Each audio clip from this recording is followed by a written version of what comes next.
I just want to say hello and welcome to our LinkedIn Live for June.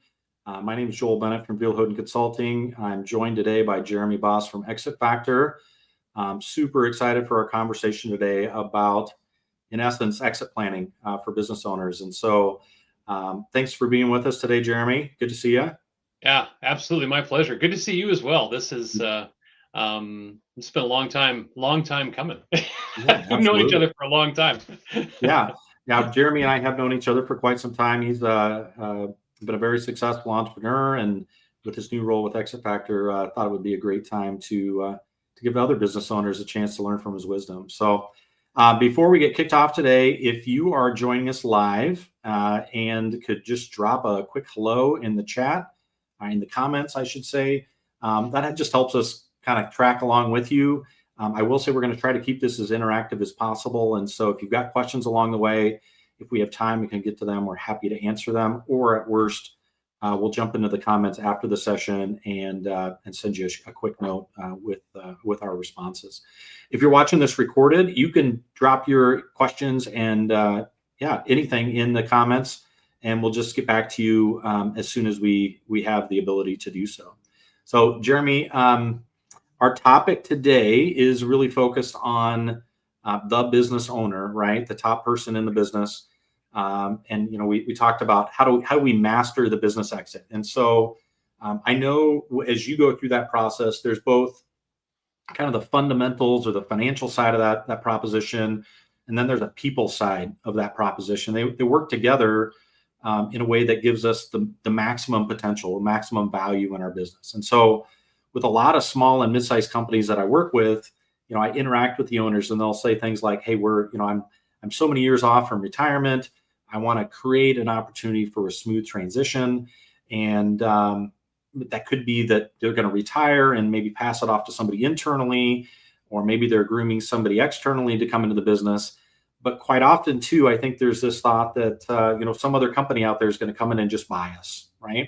And so, regardless of what their exit strategy is, everybody thinks that transition is smooth. But probably, from my perspective, for every one company that does have a smooth transition, there are 5, 6, 7, 8, 9, 10 businesses that find that process really challenging. And so, I know that you work with a lot of business owners. You've been a business owner before, and you've got companies that are going through that process right now. What does that reality check moment look like when they actually start that exit process? Right, right. So the reality check. I mean, where you get slapped in the face is when there's this vast difference in the value, right? There's this gap in the value of the business, and the owner thinks that the business is worth 3 to 5 times more than what the buyer thinks it's worth. And typically, what I see is I see a buyer is concerned with two different sides of the equation. They're concerned with a qualitative side and a quantitative side. So the one side is the financials, right? And that's the one that we think, oh, that's the easy piece. We look at financials. It's not easy, but that's the piece that's obvious. What does the business throw off? Is it it's $1 million in EBITDA, right? Okay, so great, we got $1 million in EBITDA, but what did it take to get there? And that's the other side of this, and that's the side that I think a lot of business owners that where they really run stuck is because they're doing everything, or they're so involved, they're so deeply involved in producing that $1 million in EBITDA that that they don't even understand. They don't have a frame of reference to say what would a buyer look at in a situation like this. So literally, I had this last week.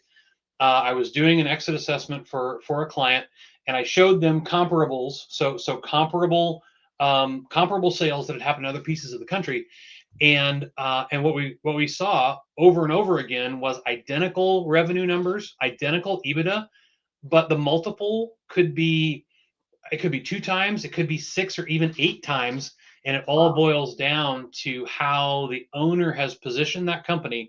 And it's so counterintuitive, but the data we get is super interesting. We actually get like self-reported data for how many hours the owner spends in the company, and it's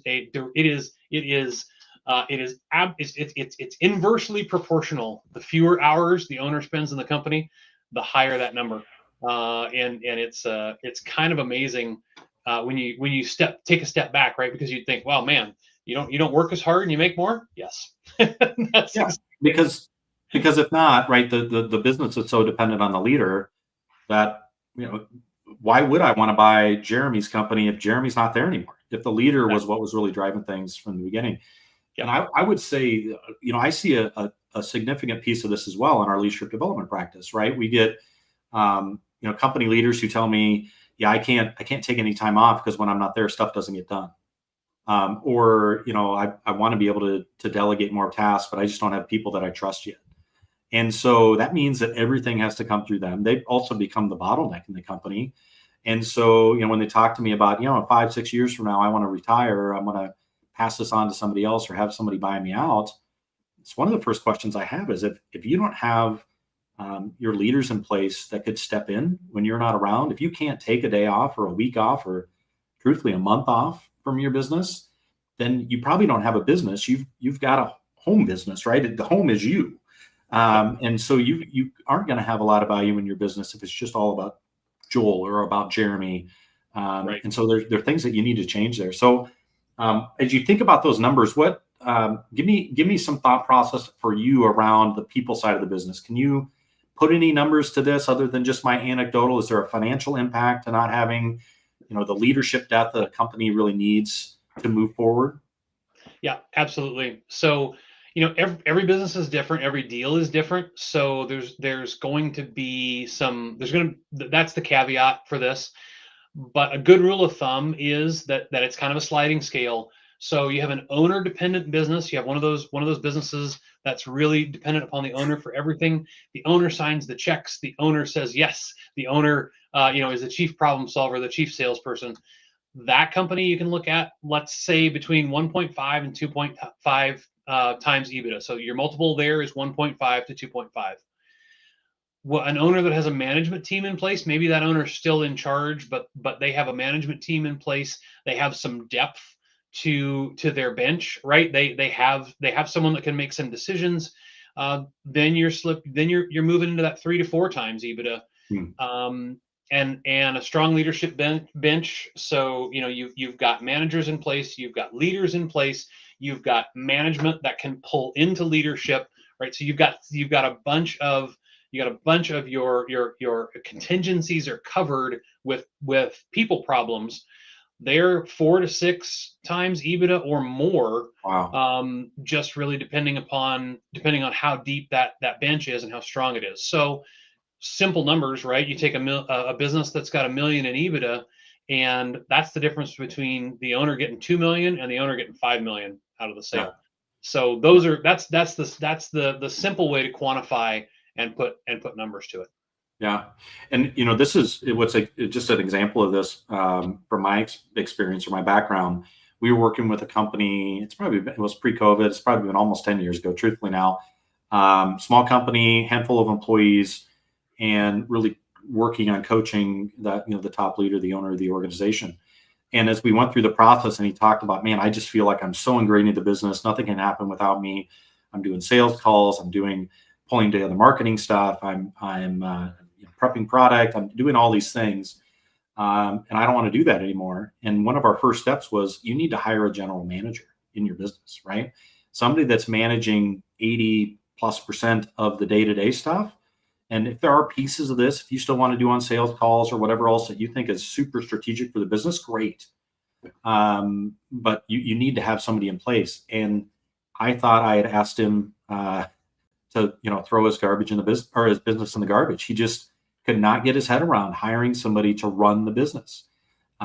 Even though he was in charge of the business, right? He could work on his business instead of in his business, with the general manager really being working in the business. And it was a really tough transition for him to make. And truthfully, when we stopped working together in a coaching relationship, it was still a bridge that he was trying to cross, right? Just couldn't get his head around it, or maybe felt he had the right people and then would back off because it just wasn't the perfect person. They didn't understand the business like he did. And it was really hard to pass on to him that until you start teaching, until you start mentoring, until you bring people in and delegating in your business, it's just not going to happen. And I think for me, a number of years ago, I read the book Built to Sell by John Warrillow, and it it gave me a little bit of insight to mine at that time. It was a one person business.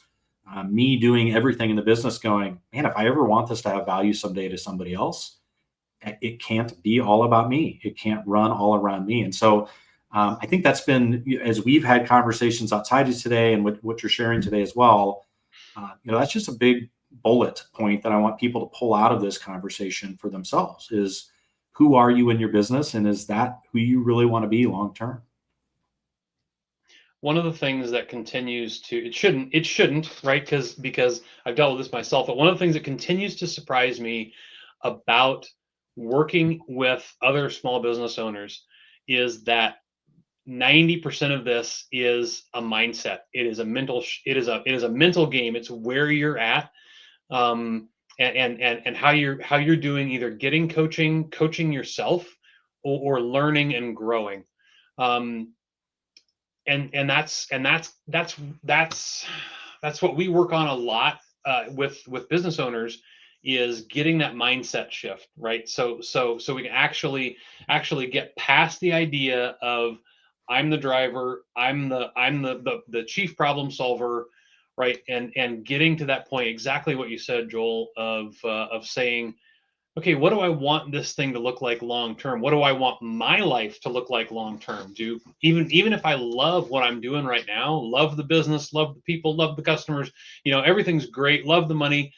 Is this really what I want to do? 10 years from now, 20 years from now, is this the trajectory that I want?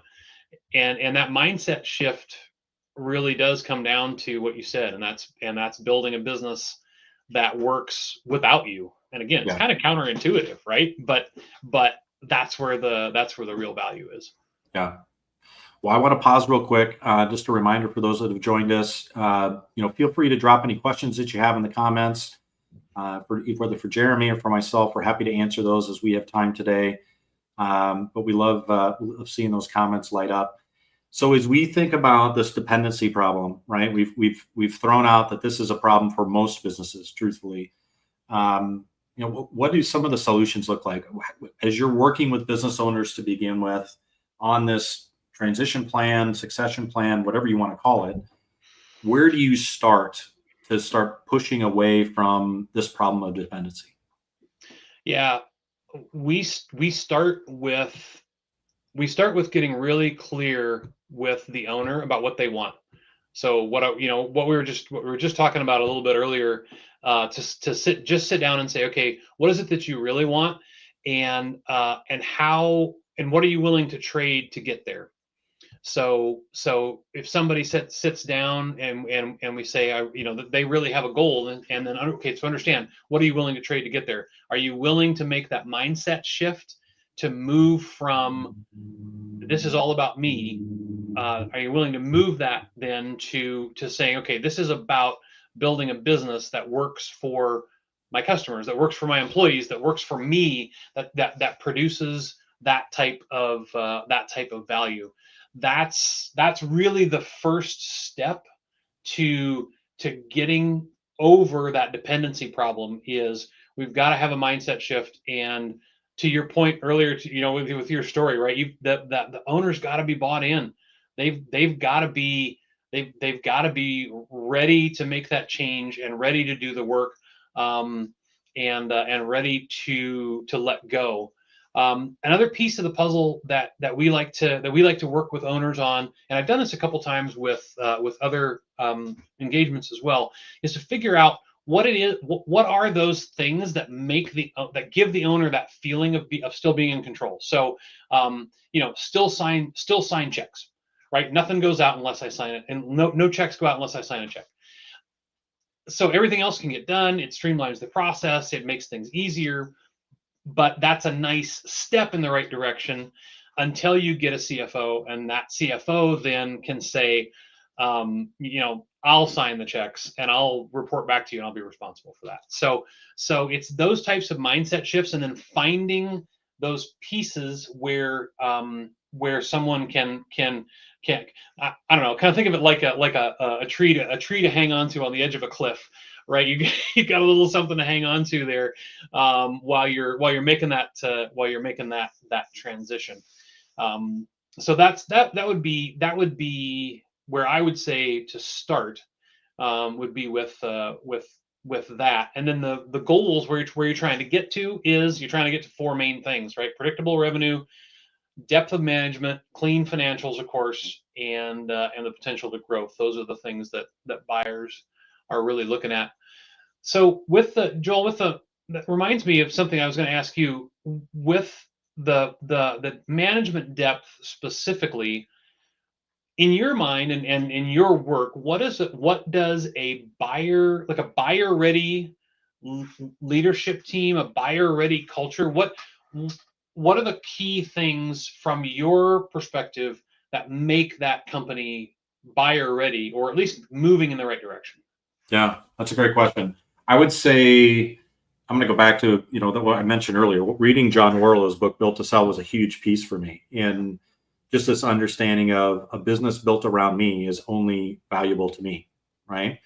But for me to move it beyond that, I've got to be able to trust people to step into the roles that I used to have. I have to have great processes in place, so things are going to look the same regardless if I do them or somebody else.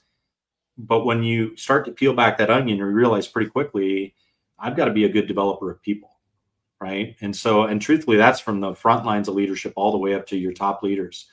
And so, if you're going to have a great example of this, I work with a lot of construction companies. There is a large amount of construction companies right now run by a 60, 65, sometimes even 70-year-old who's been wanting to get out of the business for 10 years. But the issue is they don't have anybody within the company that's been developed to a point to actually run the business. And in many of those environments, the people that do take over at some point started on the front line of that construction team, right? They're doing labor, they're a lead or a supervisor, they become a superintendent, they become a regional man. Like there are a number of roles between them and top leadership, but it was that developmental process that got them to learn the business, to be able to develop their leadership skills, their communication skills. And so being that top leader, being the owner in the organization and looking at your team and saying, who amongst us could I see running this business someday, right? That could be 5 years from now, 20 years from now. It doesn't really matter when you're starting. And then what am I going to do to start giving them opportunities to take on more responsibility, understand the business from a better perspective, so that when I'm on this path to wanting to retire or to take on a new opportunity or whatever else, that they work in the right direction. And so when I get pulled into these types of situations, it's usually too late, right? It's can you coach a couple of my top team members and try to escalate them, accelerate their growth, which you can do to a point, but don't try to do in 2 years what you probably should have done in 10. And so starting even at that frontline level, starting at that frontline level of saying, hey, Jim is a great lead on our team. What's it going to take to get him to be a superintendent, 5 years from now, 10 years from now, whatever the right time period is, so that my superintendent can somehow move his way up the company. Because if I don't have that, I've got blockers. And so I think that's an important piece to think about there.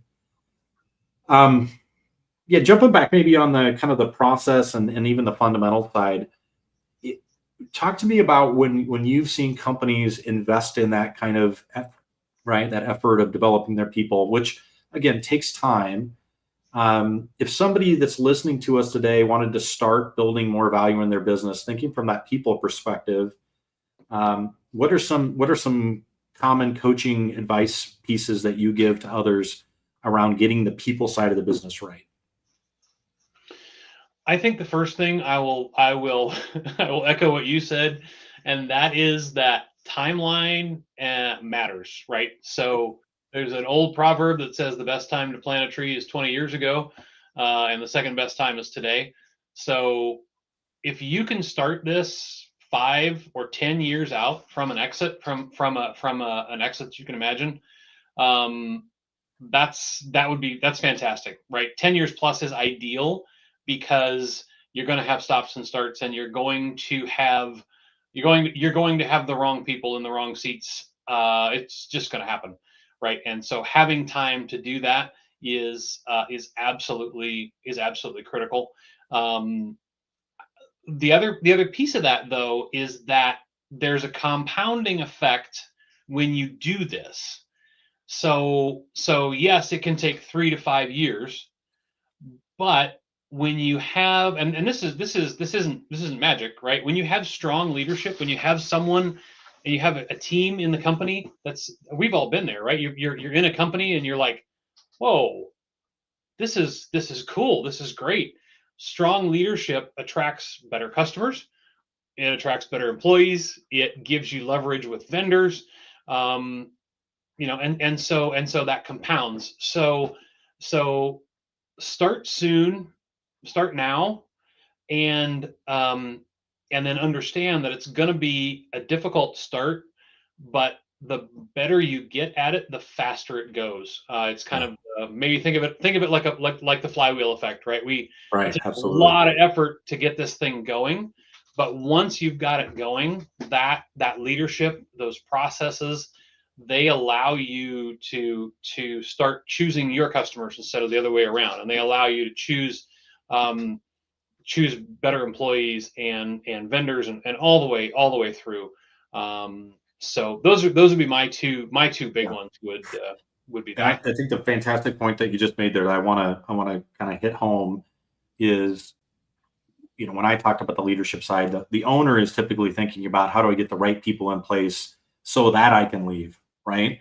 And I think what you brought into there, which is even maybe more important, is how do I put the right people in place, develop them, allow them to use their strengths, not only so I can leave, but so they're actually driving more value in the company, right? Yep. And so they might be able to launch us to a different sales level that I would have been able to do on my own, or a productivity level, or a cost savings level, like all these things. If you have good leaders in the business and you let them do work, right? You've acted many hands, lots of work, right?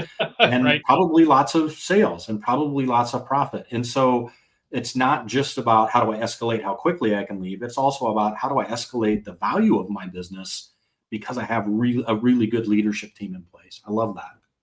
Yep. Yep. Let's move then as we think about kind of closing off today. Um, any tips, any advice you would give people about the difference between a successful transition and kind of a disaster? I think sometimes it feels like you're Yeah. kind of on the razor's edge at times between, Yep. man, I feel like this is going okay, and then, oh, I didn't think about X, Y, and Z. Like, what advice would you give people to obviously stay on the successful side of that versus the Right. disaster? Right.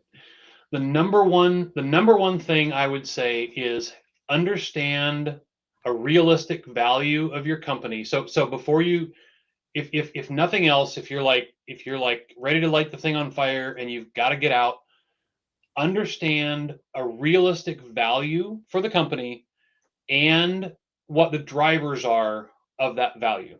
So, and what I mean by that is there are industries where how you express your accounting matters in who would be interested to buy your business, right? So you may have been doing your accounting to maximize your EBITDA, but in your industry, gross margin might be the only thing that matters. Right. And so if you, I had a conversation with a company, it was last week, where we uncovered through our assessment that gross margin was the driving force, because there's private equity is buying all these companies up, and all they care about is are you able to push the gross margin we want to see, and if so, they'll pay a premium. Right. Now, private equity, that's a whole nother question. But as far as getting the owner what they want out of a company, all this owner had to do was recast his books and take his salary out of cost of goods sold and put it into owner's salary in a line item below gross profit, and he was done, right? So understanding the value and understanding the value drivers, that is absolutely the most critical thing you can do when you're going to sell your business. And a professional valuation, like from Exit Factor, a professional valuation from a good business broker will Right. also give you that. Don't think it's a used car, and you're going to put it out on Facebook Marketplace. and not get taken advantage of. And that happens all the time, right? Yeah. We see that. So that would be number one, understand the value of the business and understand why. Number two is make sure that your books meet the accounting principles and the expectations of your buyer. So the books, if the books don't make sense, then the rest of the deal is suspect. Everything else, and that's probably the biggest deal killer we see is financial surprises. Right? Mm-hmm. Come in and we look at a P&L and we look at a balance sheet, and even a non-accountant like me can look at that and go, okay, this doesn't make sense. So then what else doesn't make sense in all the information Right. there? And I'll wrap up with this one, and maybe this isn't, maybe this should be at the top of the hierarchy, but an owner that can't let go. So we see this a lot where an owner wants to sell, they want to get out, they're convinced of it, and then they literally can get to the signing table. They've agreed on a price, they've agreed on everything else, and all of a sudden it hits. Oh no, what am I going to do tomorrow? Because this is all I've ever done is right. The psychological, the emotional side of it. Right. That is so massive. And I know this is a piece, Joel, that you've done in the past. So what do you do to help owners prepare for life after business? Yeah. Or this. So I'm glad that you brought this up, because I don't work on the business fundamental side, the financial side. And I think the elephant in the room for most business owners is they don't even really like talking about it. Most of them don't know a lot. They can tell you what their sales were, or maybe some other things. But when you start talking about EBITDA and that, they're just like, talk to my accountant, right? So for a lot of people, that's the elephant in the room, which is I need help with that. And so whether it be Exifactor or their accountant or whomever, help them understand what's going on in the business. But the emotional side, the psychological side, you got to put yourself in the business owner's shoes, which is, and I'll use myself as an example. You start the company for a reason, right? Sometimes it's you need a job for yourself, and then that morphs into I've got a big customer base and now I need to bring other people in. And it's your baby from the very beginning. I mean, you're doing everything you can to make sure it survives to the next day, to the next month, to the next year. And then as it grows and it starts to scale, it's like, man, I want to see this be successful, not just for me, but for others. And then it's, I want to take care of my employees and my customers. And so everything you do has an emotional side to it. And then you get to the point of saying, yeah, someday I'd like to leave. And someday is always far out there. And then, like you said, you're sitting at a table and somebody's made you a fantastic offer. And there's this thing in the pit of your stomach that says, I don't know if I can do this. I don't know what I'm going to do after this.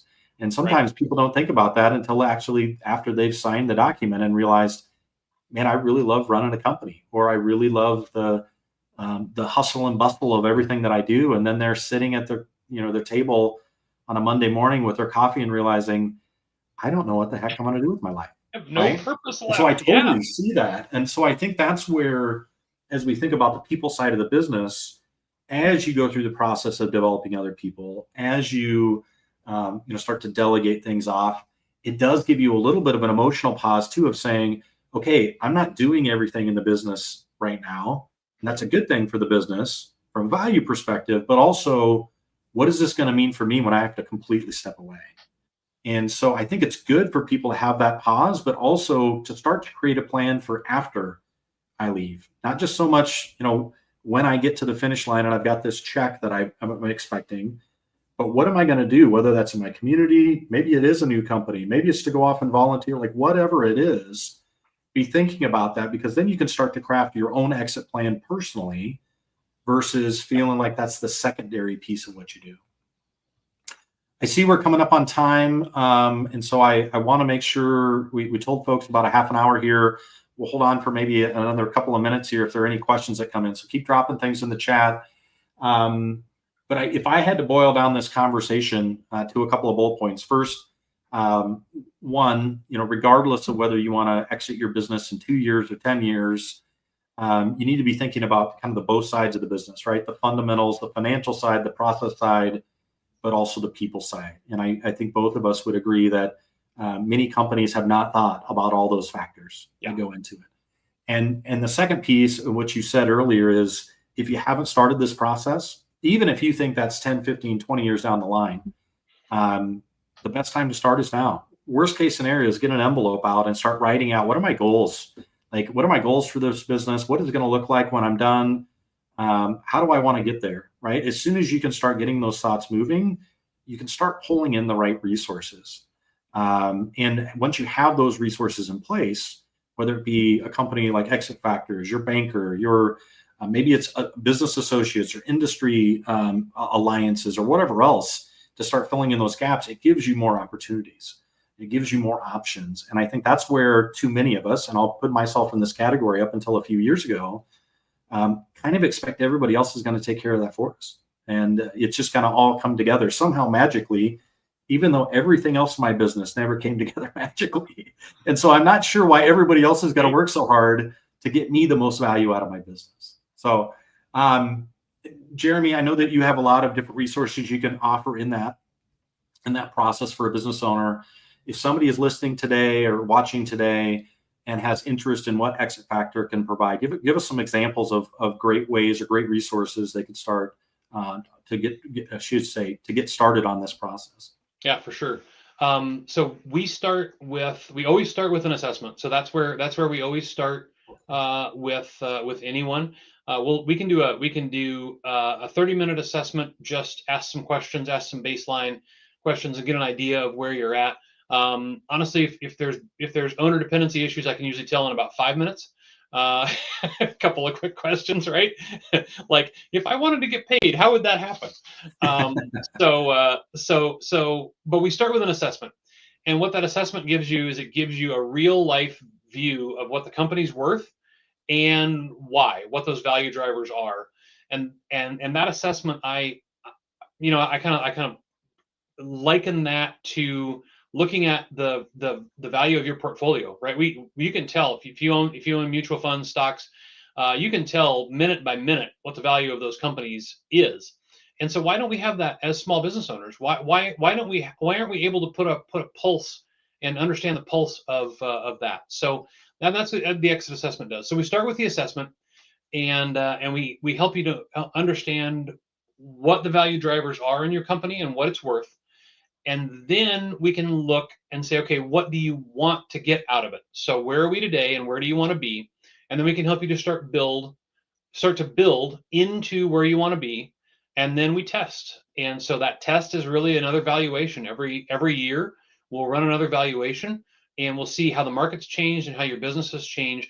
And so that's kind of the loop is do that assessment, build value, test it out, make sure that we're where we want to be. And then with the assessment, and then we start over again with building value. So that's the simple overview of how we work. I'm guessing if folks are encountering this and they say, hey, I would like to learn more from Jeremy, they can reach out to you here on LinkedIn. Absolutely. Okay. Yep. Very good.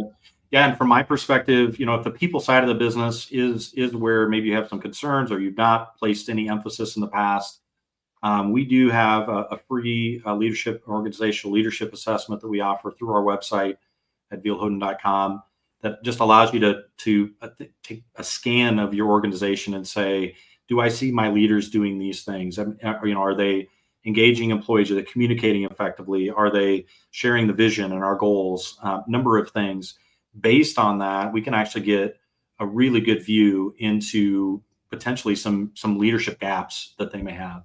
And so once we know that, really being able to do a deeper dive into the culture there, the leadership culture, determining if there are training gaps or coaching gaps that are there, so that we can get them on a plan to correct that, in the short to midterm as they consider, that exit in the future.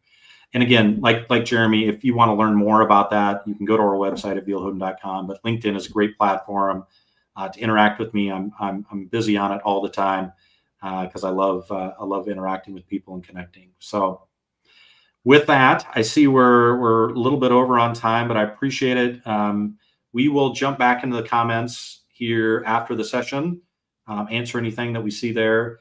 But as always, we appreciate you being here, Jeremy. Thanks for being with me today and sharing your wisdom. As always, it's been a pleasure. Much appreciated. Thanks, Joel. Have a great rest of your week.